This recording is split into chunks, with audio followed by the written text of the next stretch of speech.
اور روایت جو بہت ضروری ہے، اور مجھے یہ القول البدیع، حالانکہ یہ درود پاک کی کتاب ہے، اس میں اہل سنت کا ذکر ہے۔ وہ کیسے؟ حضرت ابراہیم نصفی آپ روایت کرتے ہیں، کہتے ہیں میں نے نبی کریم صلی اللہ علیہ وسلم کو دیکھا کأنہ فی المنام، خواب کے اندر۔ ابراہیم نصفی روایت کرتے ہیں کہ میں نے آقا علیہ السلام کو خواب میں دیکھا منقبض منی، اس کا جو لغت میں ترجمہ ہے وہ ہے رنجیدہ ہونا، کہ آپ مجھ سے رنجیدہ ہے، خفا ہے۔ فمددت یدی الیہ ثم قبلت یدہ، فرمایا خواب میں نے اپنا ہاتھ آقا علیہ السلام کی طرف بڑھایا اور آپ کے ہاتھ کا بوسہ لیا۔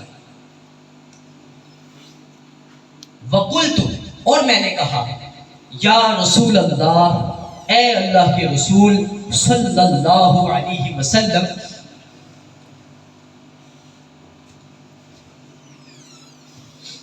انا من اصحاب الحدیث، کہ میں حدیث لکھتا ہوں، پڑھتا ہوں، پڑھاتا ہوں، یعنی صاحب حدیث ہوں۔ اور جو اس سے بڑی بات ہے، فرمایا ومن اہل السنہ، اور میرا تعلق اہل سنت و جماعت سے ہے۔ یہ حضرت ابراہیم نصفی نے کہا۔ یہ آج کی تھوڑی نا کتاب ہے، یعنی تقریباً بھی 829 ہجری میں ان کی ولادت ہے اور وفات 904 ہجری میں ہے۔ تو خود ہی حساب لگا لیں کہ جو کہتے ہیں کہ یہ فرقہ اب لانچ ہوا ہے، یہاں پر تو ابراہیم نصفی کی بات کرتے ہوئے، اور اس سے پہلے قرآن کے لحاظ سے تفسیر احادیث کتنی ہے، یعنی دلیل دینے کی ضرورت نہیں رہی اب اس معاشرے میں۔ فرمایا میرا تعلق اہل سنت و جماعت سے ہے، وَأَنَا غَرِيبٌ، اور میں اجنبی ہوں۔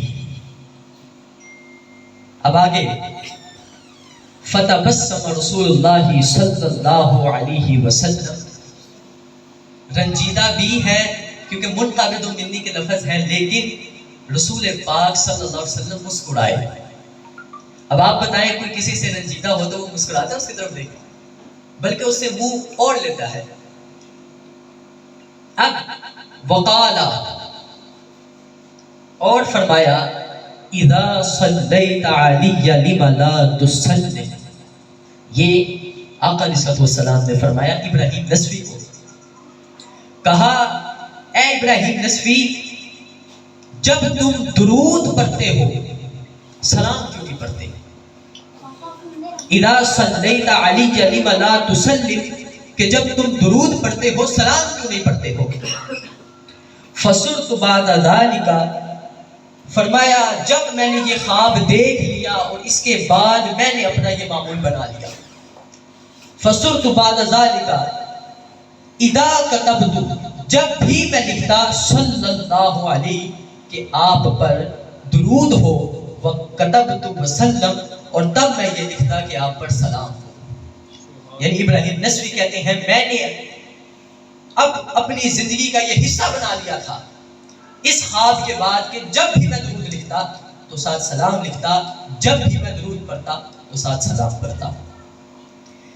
اور یہاں پر اب میں نے یہ غالباً رائیونڈ کے اندر یہ میں نے خطاب کے دوران یہ میں نے حدیث پیش کی تھی، اور وہاں خطاب کے بعد مجھ سے تقریباً کوئی 7-8 بندوں نے مجھ سے یہ روایت مانگی، اور انہوں نے کہا کہ یہ روایت ہم نے آج تک نہیں سنی، حالانکہ ہم نے بڑی بڑی کانفرنسز اس لحاظ سے دیکھی ہیں۔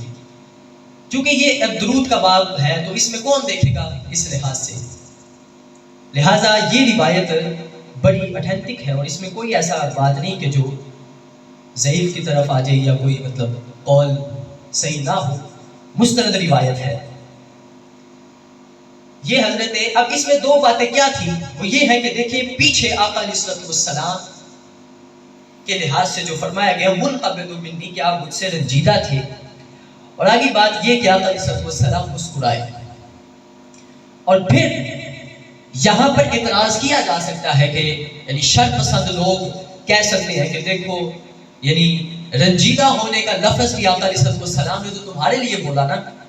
تو یہاں پر ہم آگے جواب میں کہہ سکتے ہیں کہ دیکھو آقا علیہ الصلوۃ والسلام تربیت بھی تو اہل سنت و جماعت کی کر رہے ہیں. ہر لحاظ سے محبت ہے اس حدیث کے اندر.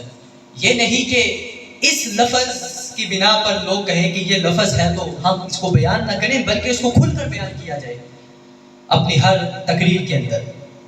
تو اہل سنت ہونا یہ بہت بڑی فضیلت ہے.